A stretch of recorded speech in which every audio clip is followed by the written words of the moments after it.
Praise the Lord. இன்றைய பலப்படுத்தும் வார்த்தை நீதிமொழிகள் 29வது அதிகாரம் 25வது வசனம்.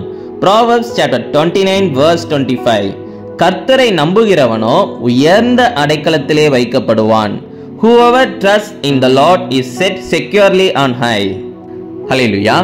மழைக்காலங்கள்ல மழை அதிகமாக பெய்கின்ற பொழுது வெள்ளம் சூழ்ந்து ஒவ்வொரு வீட்டு பகுதியிலையும் இந்த கிரவுண்ட் ஃப்ளோர்ல இருப்பாங்க பாத்தீங்களா, அவங்க வீடு முழுசும் தண்ணீரால மூழ்கி இருக்கும், அப்படிதானே? ஆனா இந்த ஃபர்ஸ்ட் ஃப்ளோர்ல, செகண்ட் ஃப்ளோர்ல, தேர்ட் ஃப்ளோர்லாம் போக போக பாத்தீங்கன்னா அந்த பகுதிகள்லாம் தண்ணீரால மூழ்கி இருக்காது. காரணம், அவங்க எல்லாருமே ஒரு உயர்ந்த இடத்துல இருப்பாங்க, ஒரு உயர்வான ஒரு இடத்துல இருப்பாங்க, அப்படிதானே? வேதவசனம் சொல்கிறது, கர்த்தரை நம்புகிறவர்களோ அவங்களும் உயர்ந்த அடைக்கலத்திலே வைக்கப்படுவாங்களாம். ஹல்லேலூயா. அப்போ நீங்க கர்த்தரை நம்பி தானே இருக்கிறீங்க.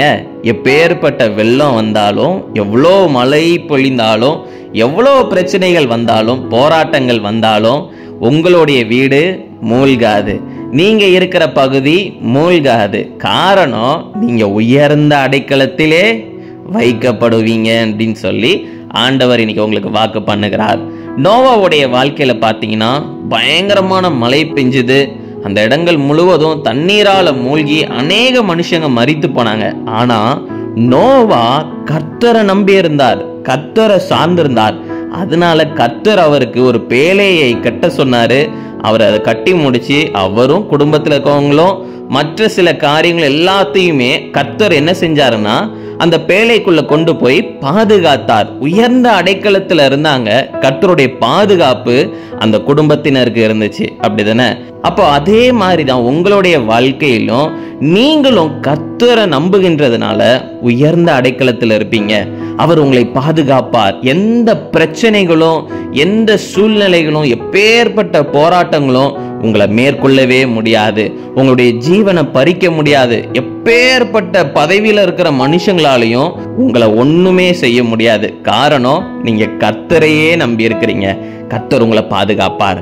அருமையானவர்களே, இந்த நாள்ல எதை குறித்து கவலைப்படாதீங்க, பயப்படாதீங்க. எந்த காரியமாக இருந்தாலும் கவலையே படாதீங்க. கர்த்தர்கிட்ட சொல்லுங்க. கர்த்தர் உங்களை பாதுகாத்து கொள்வார், உங்களை நிச்சயம் வழி நடத்துவார். நம்ம எல்லாரும் கண்களை மூடி நம்ம ஜெபிக்கலாம். எங்களை நேசிக்கிற நல்ல தகப்பனே, கர்த்தாவே, இன்னைக்கு பிள்ளைங்க தகப்பனே உங்களை நம்பி இருக்கிறாங்க.